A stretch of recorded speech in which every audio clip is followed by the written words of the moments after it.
Hello, everybody, and welcome back to Wolfie TV, and welcome back to another match preview as Brighton take on Wolves. Guys, it was a massive result for us, wasn't it, on Tuesday night? A huge 3 points against Crystal Palace, which was really much needed. I think that 37 points now is probably going to be enough, and I think that's the sentiment amongst Wolves fans as well, that for now we've got that 37 points. We are pretty much safe. And I think what's going to be interesting over these remaining games is obviously, are we going to try out a few new things? Are we going to see Lopetegui maybe choose some players to kind of test whether they're going to have a place at the club? Are we going to maybe see some youngsters who might get tested just to see if they've got what it maybe takes to take the step up next season? Maybe over some players that haven't had much game time, giving a little bit of game time, just giving Lopetegui a bit more of an almost prolonged pre-season just to test things out in the competitive matches and really start to make his decisions on probably a few key players regarding their future at the club. I think we still try and look to finish this season strong and then take that momentum into next week. And we've got a big opportunity on Saturday. It's not going to be an easy game coming up against the Brighton and Hove Albion team, who have obviously had a fantastic season. But when you look at the last 6 games, we are in fact matching on form. Brighton in their last 6 have picked up 10 points, and likewise so have Wolves, which just shows really the amount of change that we've had as a club since Lopetegui took over. I'm sure we've all seen the stats of before Lopetegui versus after Lopetegui came in. You know, we're a completely different club, and I think that's setting things up really well for us going into next season. And I think it means we can be a bit more hopeful and a bit more ambitious about what next season might entail. But of course, we've still got to focus on this season, and let's dive in and speak a little bit about our opponents at the weekend. Obviously, coming up against the Brighton team has been playing absolutely fantastic this season. And if we need to take any tips when it comes to recruitment, you just need to basically watch what this Brighton team do. They sometimes manage to constantly find these gems just hiding in South America, whether they're in Paraguay, Argentina, Brazil, Colombia. If there's a decent player lurking in South America, Brighton and Hove Albion seem to find them, and their recruitment has been absolutely superb, which means because of that, they are kind of on the brink of Europe now. Of course, their last game didn't really go to plan. It was a defeat yesterday against not relegation candidates Nottingham Forest. Of course, we know that Nottingham Forest, though, do tend to have a good home form. So obviously we've got to go to the Amex. It's going to be a different kind of challenge. But of course, Brighton did lose that game. So it's going to be interesting because they'll be wanting to keep their fight for Europe alive, and it does probably mean now that they're going to be a bit more desperate and wanting those 3 points on Saturday. And I'm sure the crowd at the Amex will be heavily behind them, because what a feat, in all fairness, it would be for them if they do make these European competitions. Guys, just a quick one for me before we get back to the video. As always, if you are enjoying the video, please do me a massive favour, hit that like button, and please do subscribe to the channel as well. And let's get back to this match preview. Obviously, when it comes to Wolves, though, we've got to speak about the team news, and I'll make that a little bit bigger. I think we just have to go with a very similar squad to what we've seen in recent times. I think Ruben Neves coming back into the team.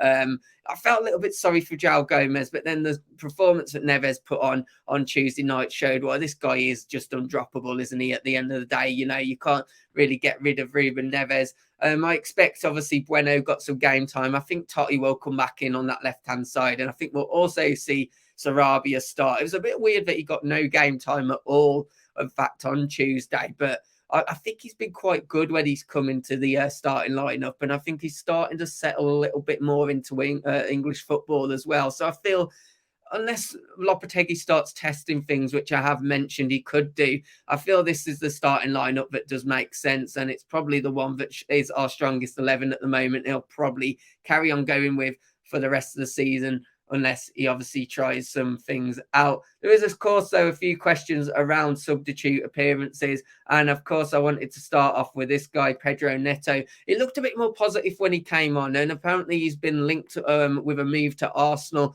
next season, as they want to beef out their squad for that Champions League hunt.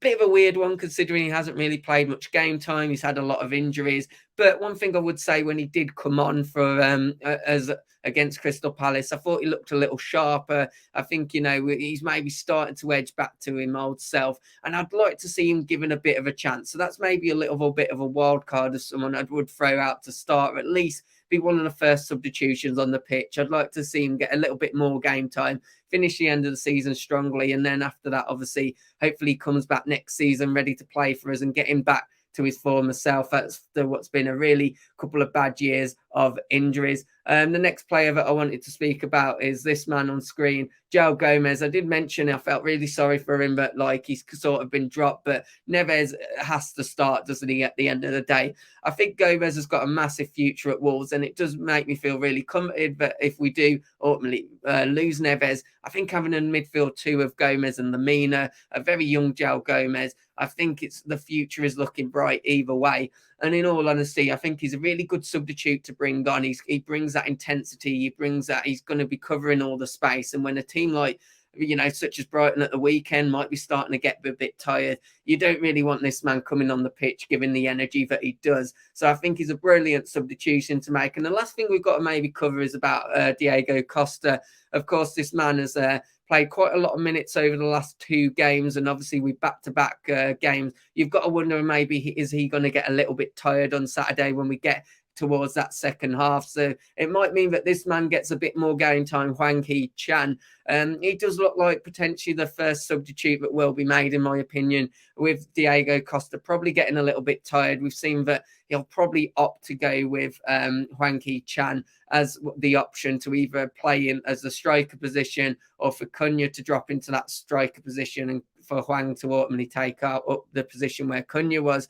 In more honesty, I thought he blew a massive chance for him on Tuesday night. I thought he wasn't, to get that start. He really had a chance to make a statement. And in all honesty, he just didn't do a lot. And he's going to be one of those players where it's really interesting to see what his future might be in the summer. But of course, guys, as I said, things are looking up for Wolves, and it's going to be a good game on Saturday. It's going to be really good too. I think it's going to be a really good end-to-end game. It's going to be difficult for us, though. It is going to be difficult, especially with Brighton. They've got a goal in them, especially at home. Their home form isn't too shabby either. And of course, their overall form for the season has been very good. But I'm going to go for a bit of an odd scoreline in my prediction. I'm going to actually go for a 2-2 prediction in this one, which I don't think we've had too many this season, purely just because we don't usually score more than one goal. But this team feels like a little bit different, but at the same time, Brighton have a very strong team. So I do fancy them to maybe get a couple of goals themselves. So I'm going to go down the middle, 2-2 draw. Let me know your score predictions as always. And if you haven't done so already, please do me a massive favour. Hit that like button, subscribe, and I shall see you guys back on Saturday for the match reaction. And hopefully I'm feeling positive. I'm feeling good after a massive Wolves win, 3 points. And hopefully my prediction is actually wrong. Take care, guys. Have a good one. Goodbye.